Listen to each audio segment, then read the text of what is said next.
Thank you so much. That's popped up. Okay, thanks everyone. Lovely to be here today. My name is Shanti and I'm a Community Engagement Officer at the Greater London Authority. Most of you will know the Greater London Authority, or the GLA. It's a strategic regional governance body of Greater London. And the work of the team that I work in is the community engagement team. So we mainly work to improve community engagement practice internally within the GLA, but also across London. We do a lot of work with partners and organisations to achieve this, and we really aim to champion best practice in community engagement, as well as convene spaces for communities and policymakers to come together. So on to the point of this session today and the research. So this session is on mapping community engagement practice. And this really came about because as a team in the GLA, we wanted to build a deeper understanding of where good practice is taking place in London and how it plays out in reality.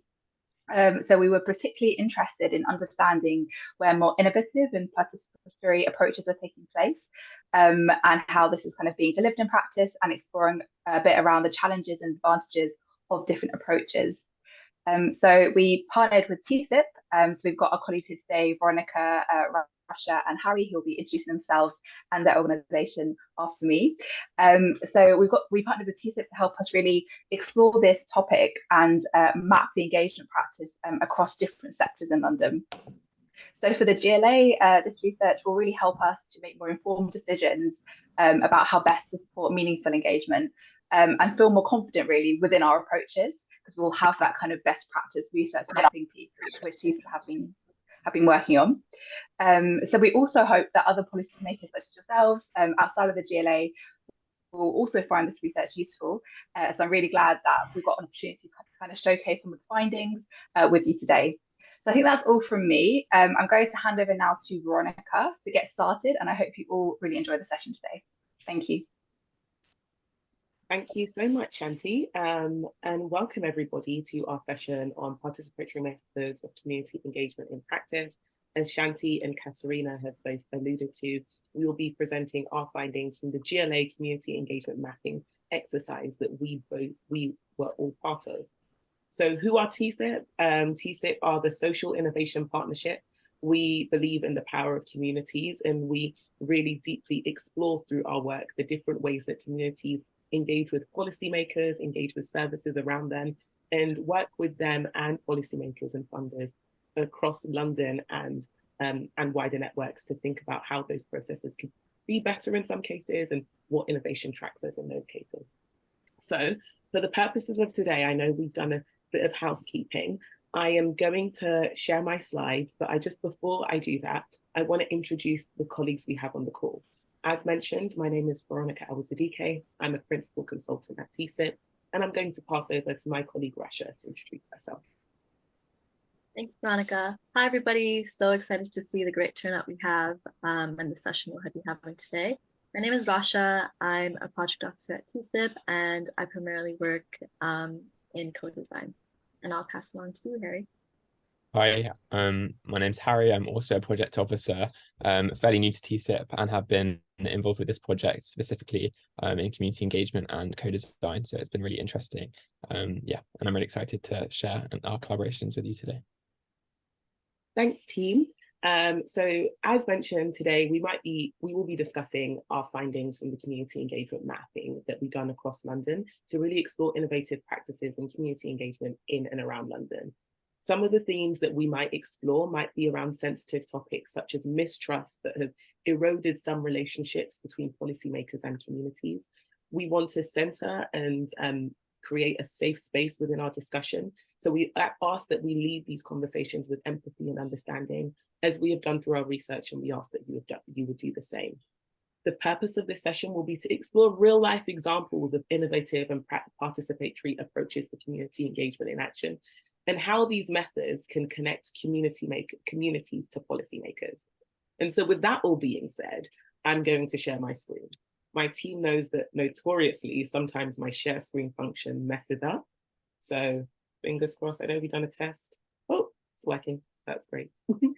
Okay, so we're gonna kick off with just letting you know I'm going to pass over to my colleague Rasha, who's going to let you know what we have done to think about mapping community engagement across London. Thank you. So our methodology for this project, it first kickstarted with a literature review. And from there, do you want to click the next one, Veronica? Thank you. Yep. So the purpose of the literature review was to kind of do a rapid review first to see what community engagement and good community engagement looks like and where it's being done by institutions and organizations throughout London. And from there, it kind of really framed our understanding of where we should look and what current gaps exist. We conducted 8 roundtables in 2 different phases. The first phase of roundtables identified 4 main stakeholders for us to kind of include individual sessions with. So that included community organizations, infrastructure organizations, funders, and policymakers. From there, we had an analysis session where we pulled apart key themes. And then we focused on a thematic roundtable, which was built on trust, funding, and how that can kind of impact the community engagement that community organizations want to do, what communities actually want from community organizations, and also how kind of electoral politics and wider systemic issues impact community organizations doing community engagement, as well as policymakers. Then we did a mapping exercise, so kind of a sector-specific review to see what innovative community engagement approaches and methods exist within the arts and culture sector, housing and environment sector. We specifically focused on these as we identified that there may be current gaps in the community engagement that is done. And then we conducted case studies of what kind of good or innovative community engagement examples exist between community organizations having worked and collaborated with policymakers. This was first a list of 35, which was shortlisted down to a number of 10, which was led by our steering group committee. So we thought it was really important to have voices of actual Londoners across the different stakeholders that we identified.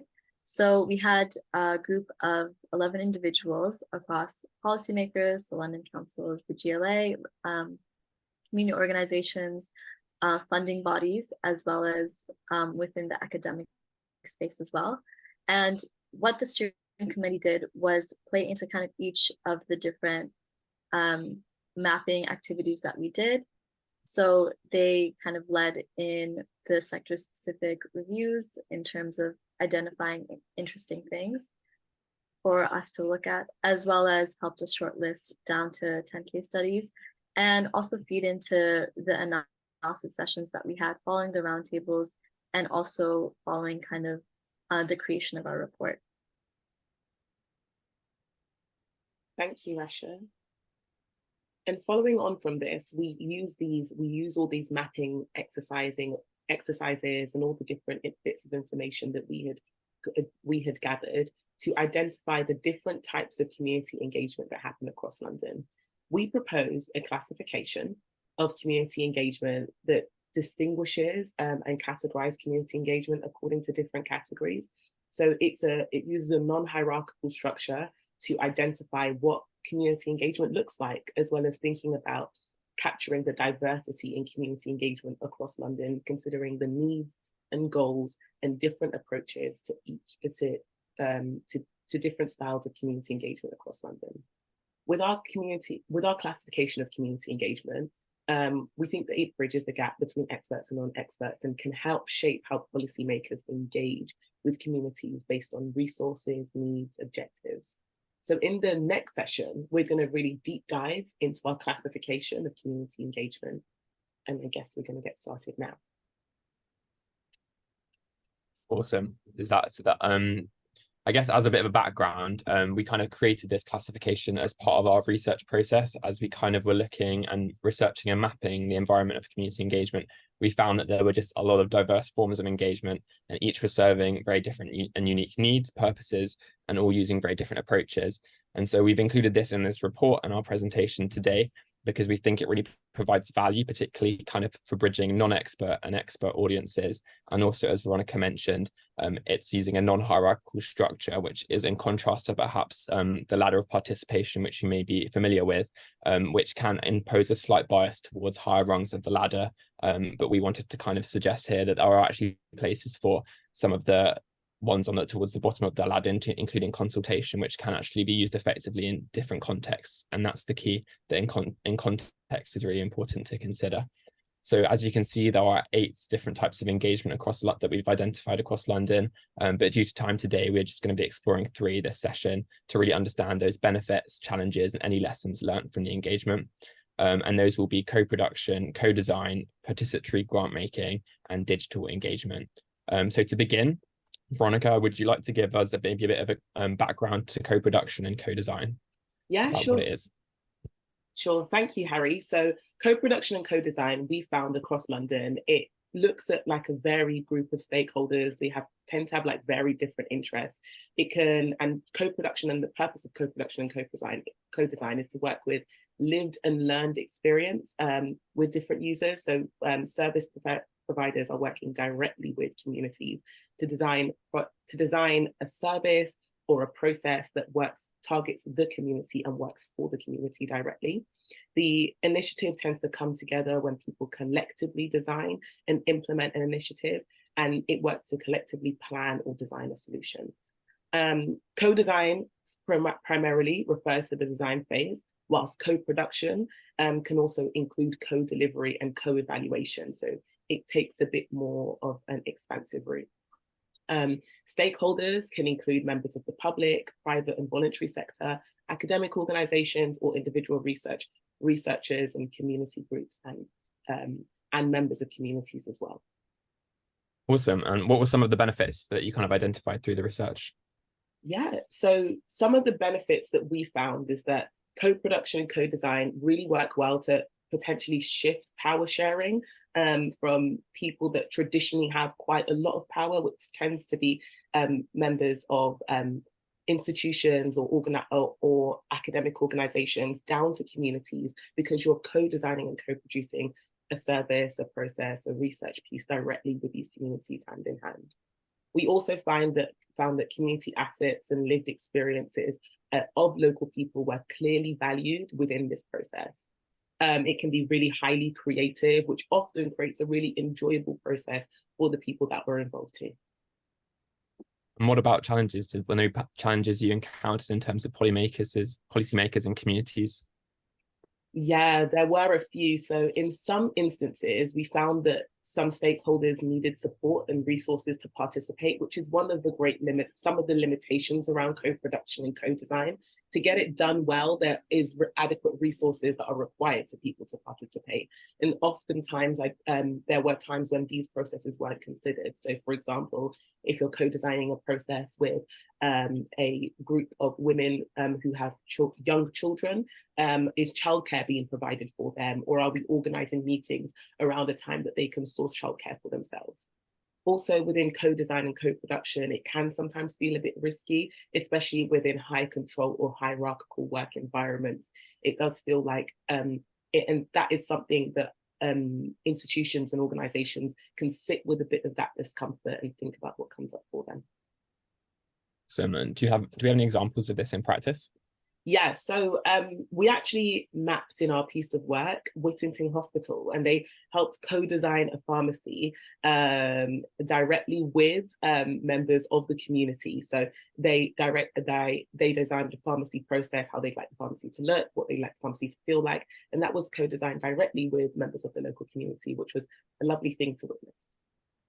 Sounds awesome. Rasha, I think you did a bit of research on participatory grant making. Do you want to introduce that as an engagement method? Yeah, so participatory grant making is quite interesting. We found that it's extensive across London with several borough-wide schemes. And what participatory grant making is essentially giving voice and decision-making power to communities, where they decide where and how an allocated pot of funds should be spent. And this is done in several ways, from participatory budgeting, which can include large-scale voting, to also co-designing projects for sharing and distributing funds between communities. And what's some of the advantages of using this approach in practice? I think a central advantage is funding, or grant making can also often have power dynamics embedded in it. And this changes the norms of grant making, where funding can go to smaller and more community-led organizations, where they, again, get to decide how the money is spent based on their needs, and then also recognizing the lived and learned experience that they have. What about examples? Did you find any good examples of this in practice? So a good example is actually a place-based community fund operating out of Southwark, which essentially means that it is for the residents of Southwark. And this brings together local people in the organizations to also share and develop ideas around community health and develop trusting relationships with local people through the work. So an example is they actually hold ideation sessions between and for community members as well. And this is a way for communities and policymakers to feel as though they can depend on one another and also trust each other on the process of grant making and community engagement. Thanks, Rasha. I think the final one we're highlighting today is digital engagement. Veronica, did you want to introduce a bit more about that? Yeah, sure. So digital engagement, I think it was particularly interesting because it's a form of community engagement that primarily can be like a form of outreach or consultation, or equally can be a form of co-design. So digital engagement can be used as a tool, but also it can also be used as an avenue for further engagement, community engagement. So this primarily takes place entirely in a digital environment, as the name would suggest, and it could take place on a dedicated website or on social media. It could be a bit of social listening, or it could be something like we're doing today, so like a meeting, etc., taking place on Zoom or Teams. And what kind of benefits do you see to this approach in terms of its value in practice? Yes, definitely. So I think during the pandemic, we all felt the benefit of engaging digitally. So when you aren't able to engage face to face, it can widen your reach specifically, and it can also help you target people that aren't necessarily captured by the initial face-to-face bits of engagement. Furthermore, when done well, you can sync up synchronous and asynchronous engagement. So you can engage with people on a periodic basis, and equally you can engage with people on a more long-term basis. So there are some benefits to doing engagement. I also imagine there's some barriers as well. Can you talk a bit to those as well? Yeah. So one of the things that we have found with digital engagement is that there is a high risk of excluding those who are already digitally excluded. So those who either are living or are in digital poverty, who do not have access to the internet or have access to smartphones or smart devices. And furthermore, those that don't quite know how to navigate the digital environment as well. So those that might have less digital literacy. And finally, one of the challenges that we also found was that it was kind of difficult for people to build relationships online, as face-to-face engagement, particularly with marginalized communities, is preferred. So it's difficult for people to sustain those long-term engagement relationships. And did you find instances of this happening in practice? Yes, we did. So when we were looking at our case study, we engaged with Newham Co-Create, and that is an online platform that is utilised by Newham Council, and they use that as a platform for consultation and a participatory process. It complements face-to-face interactions, so you can have that synchronous and asynchronous engagement challenge, and asynchronous interactions with residents and to help boost engagement. The platform itself is incredibly user-friendly, so it enhances transparency, fosters active citizenship, and we've seen and the team themselves have seen an increase in engagement and voting activities than they would have seen if they solely used face-to-face engagement. Some of those challenges do include managing diversity in ideas because of the way that the platform itself is structured, and addressing digital literacy and digital poverty as well. However, despite these, the platform continues to promote active, meaningful engagement and participation within the London Borough of Newham. Awesome, thanks both. I think we're happy to also share that classification with anyone who's interested. That was just 3 that we spotlighted, but there's also 8. Thank you. Thank you, everyone. I am going to reshare those slides, and just to say, if anybody has any questions, etc., do let us know and drop them in the chat. Let me just share my screen again.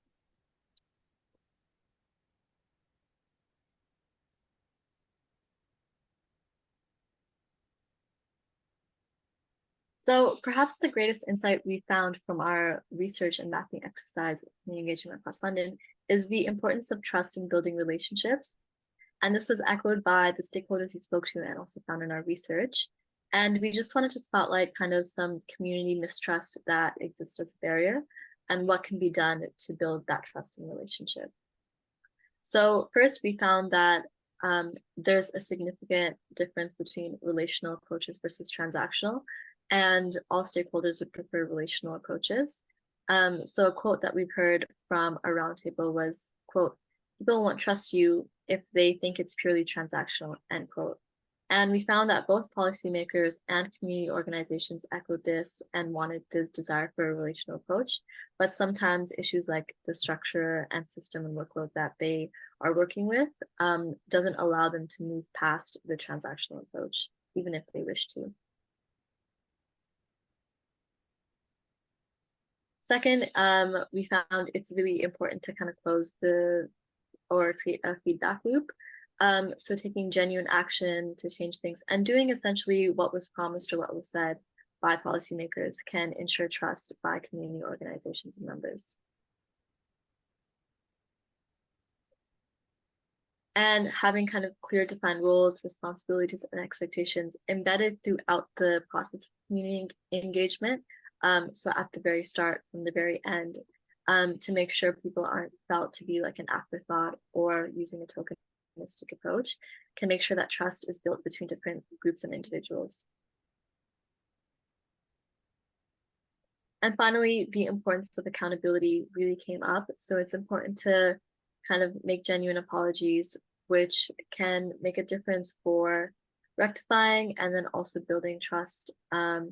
Because once an organization goes into someone's home to apologize for something or wrongdoing, it can provide transparency and also a sense of rebuilding.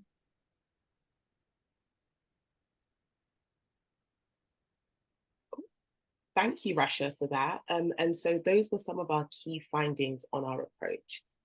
We appreciate that we've shared quite a bit of information out with you all today. So we're going to pass back the ball to you all. If you have any questions for us on our approach, we're opening the floor out to questions and answers.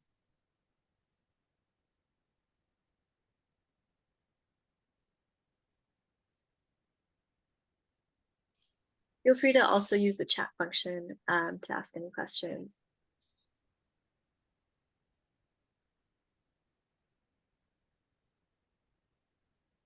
I'm sure people have a lot of questions. There's people usually just don't want to be the first one.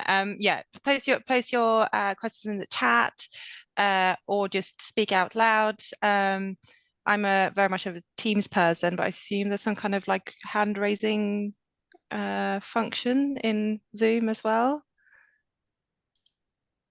Oh yeah, if under reactions there's a raise your hand function. So if you prefer to use that one, feel free to do so.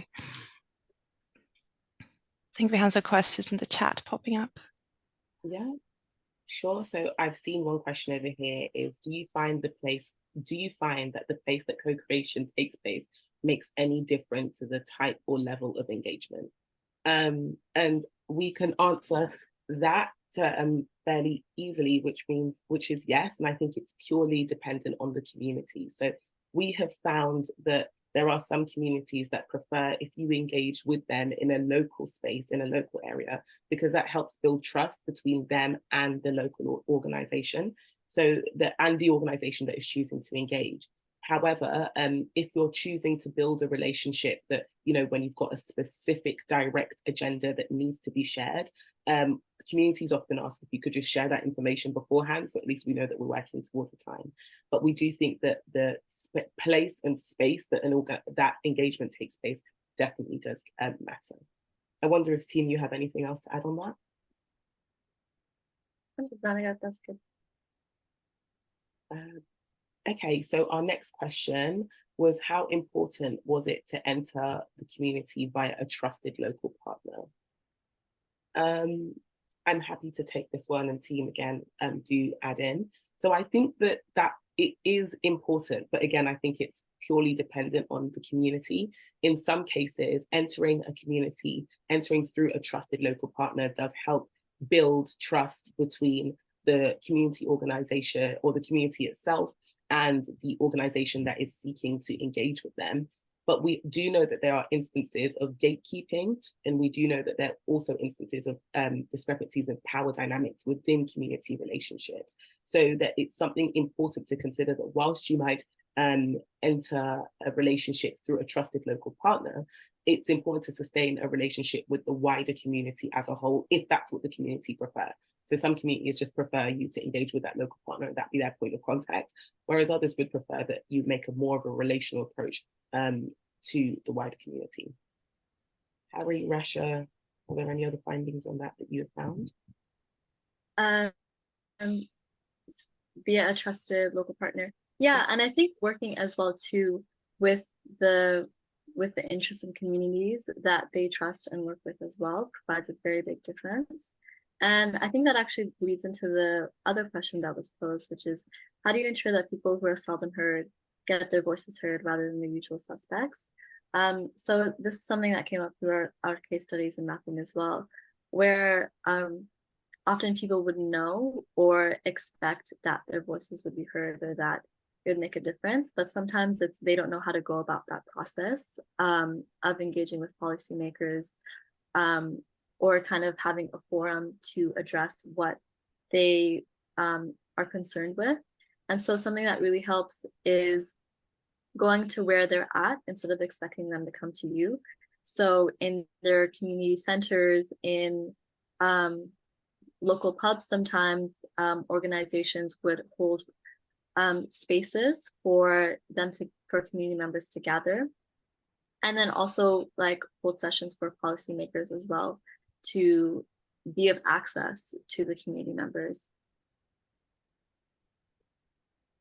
Thanks, Rasha. And I think that is pointing to one of the key themes that kept on coming out of our piece of research, which was the relational aspect of community engagement. So we spoke about trust and mistrust earlier, but something that was a key as part of our research is, whilst we were mapping innovative ways of engaging, the theme kept on coming up of people, policymakers and communities alike, feeling as though they wanted a more relational approach to engagement. So they wanted to feel as though they were understood and being listened to empathetically, both by the policymakers and policymakers by the communities. But oftentimes there were structures in place that prevented this from happening. And so when we asked communities these questions, they weren't often talking to us about, using the fanciest of technologies or the most innovative of strategies. It was going back to basics, so back to bare minimum, what is needed to sustain those relationships between communities and real trust.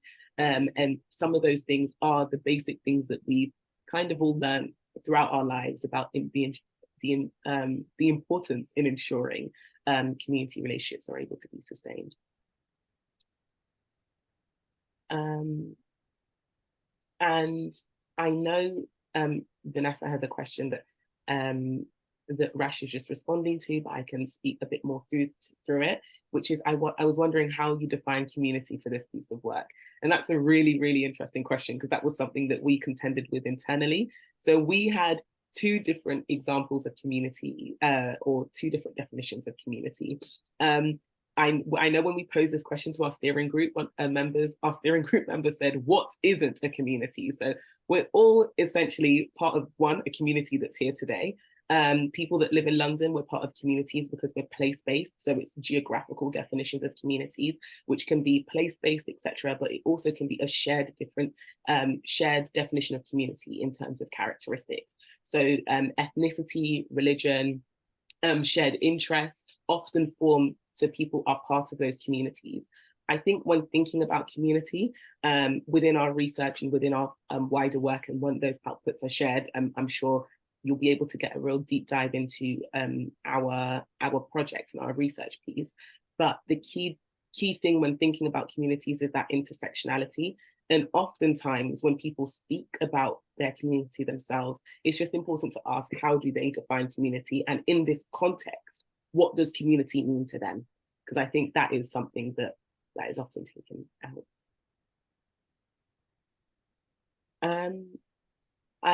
Ursula, I know that you had your hand up earlier, but we were answering a question. So before I go into the questions in the chat function, I just wanted to make sure that I've heard your voice.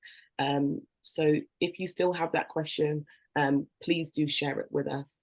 But if not, I'm happy to go into the chat function. Hi, Veronica, thank you. Can you hear me okay? I can hear you. Yeah. So I was just going to give an example to the point that you were making about one of the, I think it was the first question about, does it, should there be consideration given to where these meetings, these coming together, happen? I was, I work in employability for Devolved Commissioner, and I was on a call yesterday, and one of our VCSC providers had made exactly that point and said, why is the meeting being held in the local authority building when literally a stone's throw is the community centre that serves the residents that they are trying to reach? So I just wanted to reiterate that as an example I've seen time and time again, but it was very new. And also in terms of commissioning, there is a lot. I cover South London, so 5 boroughs in South London. One of the things that commissioners are looking at from pilots and research that we've done locally around engagement is having that human resource there to facilitate that reach and engagement. So again, it speaks to the point you make about relational rather than transactional. So I just wanted to share that. Thank you. Thank you so much for mentioning that, Ursula, about relational versus transactional. And you raised a really good point, and that is often something that came up in our research as well. When there were resources for community meetings to take place, why aren't they taking place there? And I guess that is something about the discomfort that comes with that little shift in power. It might be seen as a little act for some people within the institution space, but within communities, that is a big act in fostering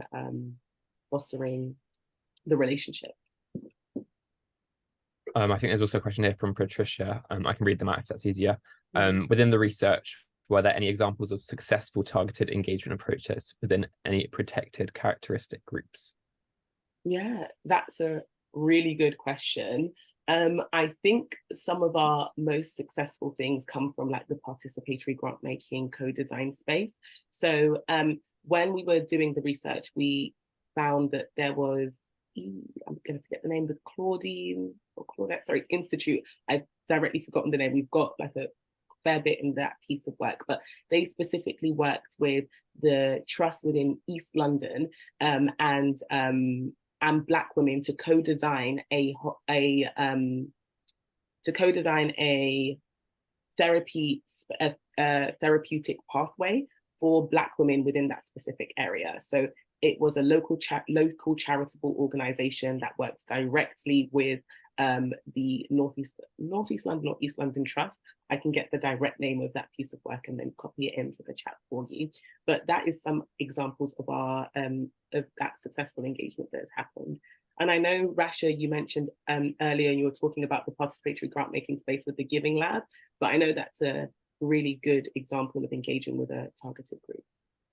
Yeah, and along as well too, one of the case studies we did included Tonic Housing, and Tonic Housing is an organization which services the elder LGBTQ community to have housing where they can feel accepted and safe in retirement homes, because we found that in terms of accessing that, it's not really as viable or present for that community. And we found that their kind of effort to secure funding to create that space for themselves was a lengthy process with policymakers, but ultimately it was quite successful as they were able to secure funding, and they're currently in development for creating kind of more homes. And that came from a process of reaching better understanding between both parties. And sometimes this requires as well to, when there's not a lot of research for kind of your issue or concern that you're trying to convey, making sure that the lived experience of the community members is valued and understood. As well as, I think, engaging in a process of listening and trust and how that can take time, and making sure that, that people aren't just kind of left dry in the dust, and that there are people who are looped in, regardless of like turnover rates or anything that exists. There's also a question here from Tim Peake, which actually can link to a case study, which is, are there any examples of working with default developer-led consultation processes? And so I think a good example, maybe not directly developer, but in working with more traditional consultation processes, was actually through the Kingston Urban Room Initiative. And this was bringing very much a consultation process, which is typically done, sometimes quietly for the benefit of not having to engage with lots of people, and putting it in a really public space where there's a lot of attraction and footfall. And this really enabled kind of the public to kind of come into a space, and this was known as the open room, and really engage with the local plan and development plans for Kingston as in its future town centre and around the surrounding area. And I think examples of bringing kind of it to life and bringing it into a public space is a really important way to kind of engage people and make people involved in those decisions, because it's all about accessibility. And I guess kind of, yeah, as much as possible, you need to have as many people in that room. And so that's, I guess, a way of maybe taking a more traditional consultation process, which maybe is necessary and a part of a process, and just making it a bit more revitalized and kind of attracting more people to that space. I don't know if Veronica and Rasha have also agree and found examples of that. And there's also a question here by Hannah Tower commenting on the difference between research and community engagement, and whether they're fundamentally different or can be used in tandem. I think that's a really interesting question. I don't know whether you want to tackle that first, Rasha, or yeah, open to you and Harry. Okay, sure. I think that's a really interesting question. I think the principles of research tend to stay the same no matter who's doing them. So principles of how we engage with one another, as long as you are trying to take a really empathetic and community-led approach, those principles remain the same, whether you're a local authority member or you're working as a think tank. However, I do think there are further ways that we can collaborate a bit more together within kind of the third party sector and the public sector. Not third party, sorry, the private sector and the public sector. What I do acknowledge is that our piece of work and the focus of our piece of work was primarily around the way that funders, policymakers, academic institutions, academic institutions engage with members of the local community. So we didn't necessarily think about the work of think tanks or market research communities. However, there was a case study that was completed with a community organisation known as SAFI, and they are based within Brent in northwest London. And part of that piece of work was working on a regeneration fund that was funded by the GLA, and it was a fund that the community organisation used themselves to redistribute funding to loads of local community organisations that didn't necessarily have long-term funding for capacity. And the research behind that piece of work that developed their funding piece was done in tandem with a think tank.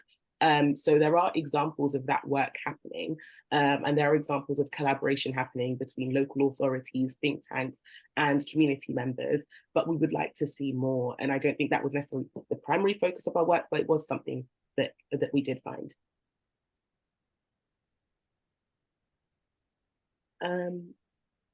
Have we covered the question around closing the feedback loop? It seems quite interesting.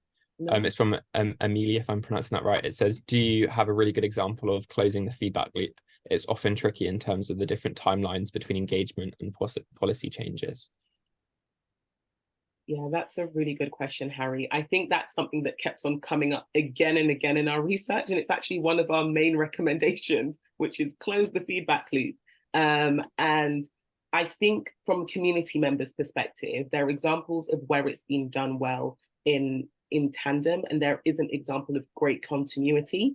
There was an example that we found within Poetic Unity, which is a charity based in Brixton, who are primarily looking at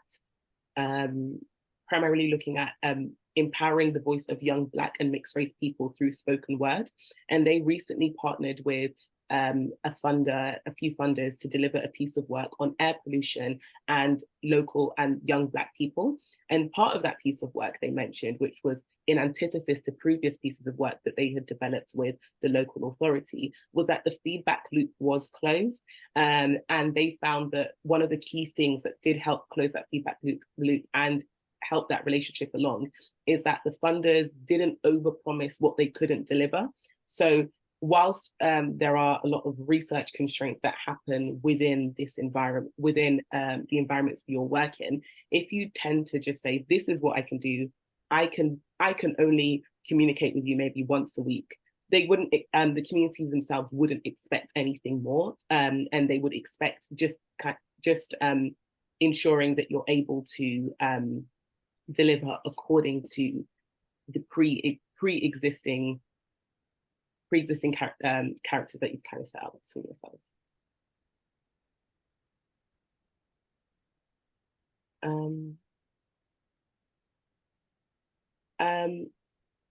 I'm just taking a look at the questions that we have.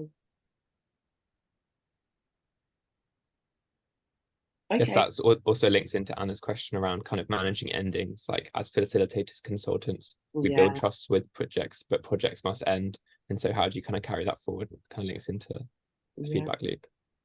Yeah. Sometimes it helps to kind of have actually feedback sessions from the community members, because then they can reflect on how the process was like for them and know that their time and their input and their contributions was valued. And sometimes they have questions as well too on kind of where that's going, where that'll go. And they have questions as well too about timeline itself, even after a project ends. And sometimes that's hard to deliver and answer the questions about, because sometimes you might not know yourself, but it's important again to provide that space and make yourself available. Yeah, definitely. And I guess taking a real relational approach, just adding to Rasha's point, taking a real relational approach. So engaging with people in the way that you'd like to be engaged.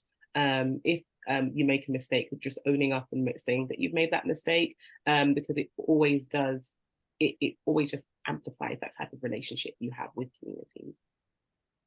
I know we've only got time for like a few more questions before we've got to close out our session. I'm taking a look at Fumbi's question. Oh, Katerina has raised her hand. Right on.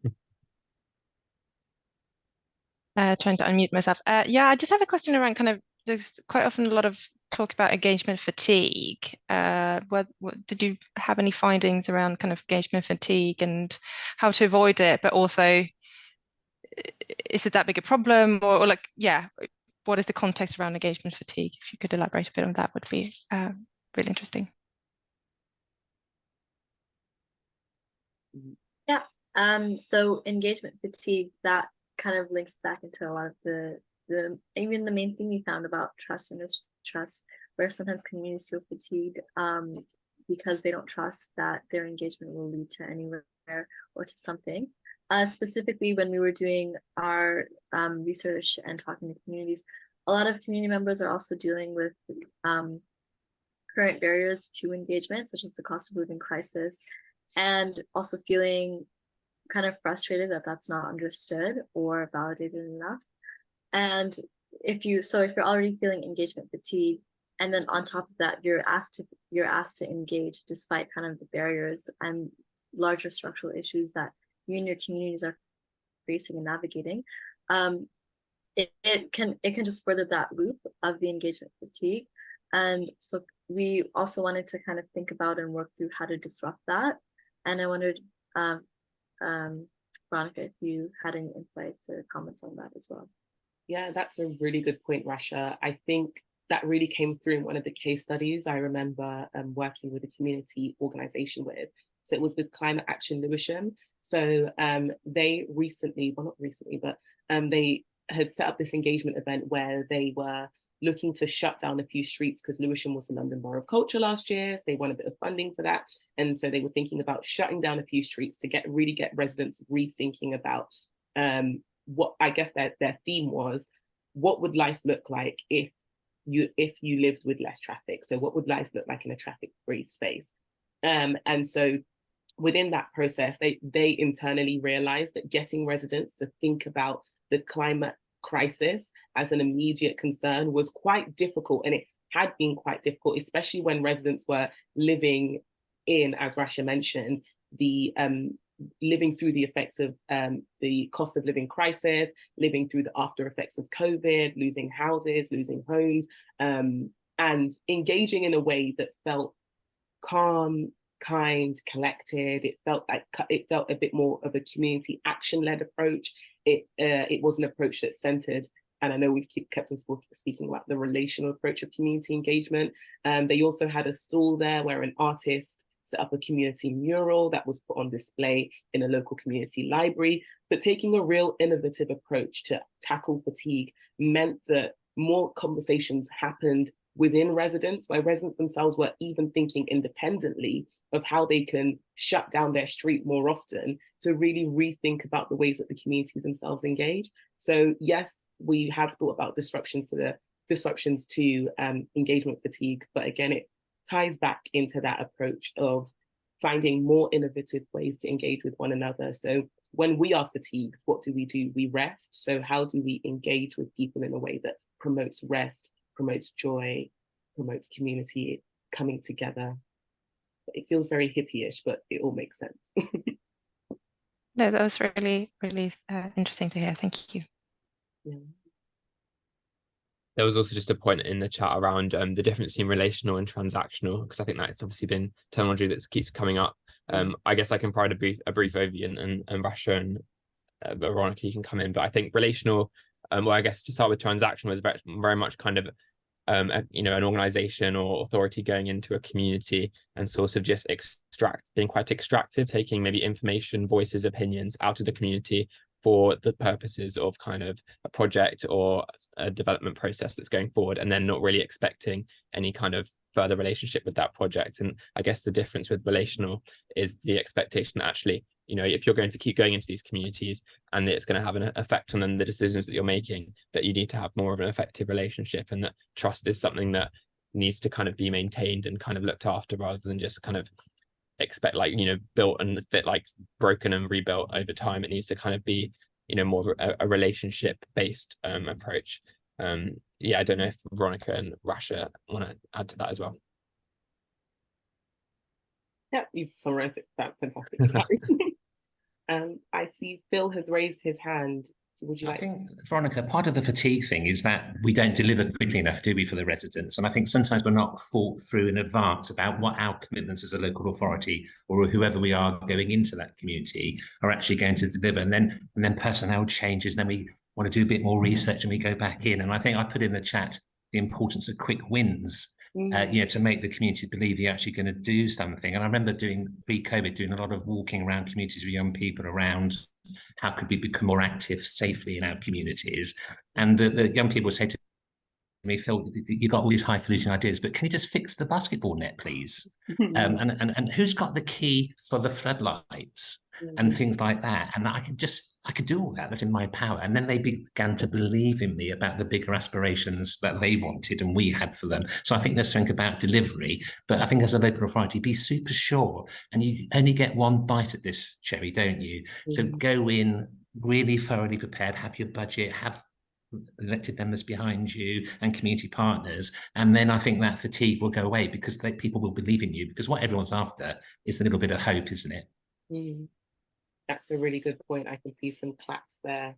That's a really good point, Phil, especially about the quick wins, and then also with the quick wins, closing that feedback loop in a "you said, we did." So, when you fix the basketball net, letting them know that you fixed it, you know, and that's a really good point. And in closing events, sometimes I've done young people wanted to talk to local elected members or members of the local authority, and if they weren't feeling competent, coach those young people to have that conversation. And that's quite a nice way to just close that loop and have a celebratory event, and everybody feels listened to from both sides. Definitely. Really good point.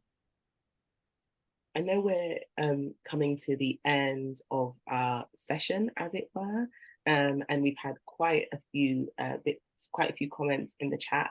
I think we're going to take about 2 more questions before we start the meeting close. So if anyone has anything that they'd like to drop in, or if anyone wants to raise their hand and raise a question or share some insights into where something has worked really well, just to share some insights across the team, we're more than happy to hear.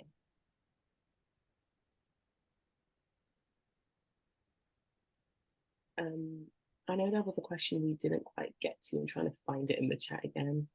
Somebody mentioned again about thinking outside the box. If we're in community centres, could you go to supermarkets or mosques, or be on social media websites such as Instagram or TikTok, especially for younger residents? I know that's something that's particularly quite important. And yes, Natasha, the recording will be shared after. I know Katerina will be working on that. Okay, if that's everything, I think we might probably start the meeting close and give you a few minutes back of your day. So just to say, thank you all so much for joining this session. We've really enjoyed having these conversations with you all. We've really enjoyed having such an active back and forth. As mentioned, our next steps, we are finalizing the report with the GLA at the moment, but we know the report and the outputs of that will be shared, but I'm sure Shanti will be able to share some more information about it. We hope you enjoyed the session. We hope you really enjoyed learning a bit more about TSIP. We're gonna put a link to our website in the chat, so in case you want to find out a bit more about us and a bit more about our approach, so we can share that with you. Shanti, I wonder if you'd be able to do a bit of meeting close too. Yeah, sure. Thanks so much, Veronica. Just to say, my internet has been a bit funny, so I really hope that stays on for this little section at the end. But yeah, I just wanted to say a really big thank you to Veronica, Rasha and Harry from TSIP for delivering this brilliant session today and sharing some of the findings with you, and also just having a really nice discussion. Thank you for all your questions and contributions. It's really helped to kind of flesh out this session, and I hope it was really insightful for people. And I found the session really engaging myself. So as Veronica touched on, we're just at the moment finalising the final report that TSIP has put together. I'm feeding into it a little bit from the GLA side. And the idea is that once this report is finalised, there'll be some shareable resources which will come out of it, which will be really, really accessible. And I think something that would really benefit policymakers and decision makers kind of in the areas we work in. So I'll definitely make sure those findings do get disseminated through this network once they are ready. So that'll be in a few weeks' time, I'm going to estimate. And if you'd like to get in touch about the research specifically, or any of the wider work from the GLA side that I touched on earlier around improving engagement practice, please feel free to contact me as a first port of call. And I'll just put my email in the chat as well for you guys. So yeah, I think that was everything from me. I don't know if we need to hand back to anybody now, but maybe Katerina, if you wanted to say a few words as well. But thank you, everybody. Yeah, thank you so much, everyone, both participants and TSIP and GLA for presenting today. It was really, really interesting. I posted a link for any future with all the future events from the London Policy and Strategy Network. Also my email in case you want to connect, or if you have something that you would like to present or share with the network. We're always open for new suggestions. So yeah, thank you so much. And a little bit of applause never really work online, but yeah, a bit of applause for people presenting today, and thank you so much. Recording will be shared, and the emails are in the chat. And then don't forget to stay hydrated and stay in the shade. Thank you, everybody. Okay. Thank you so much. Thank you. Bye, everyone.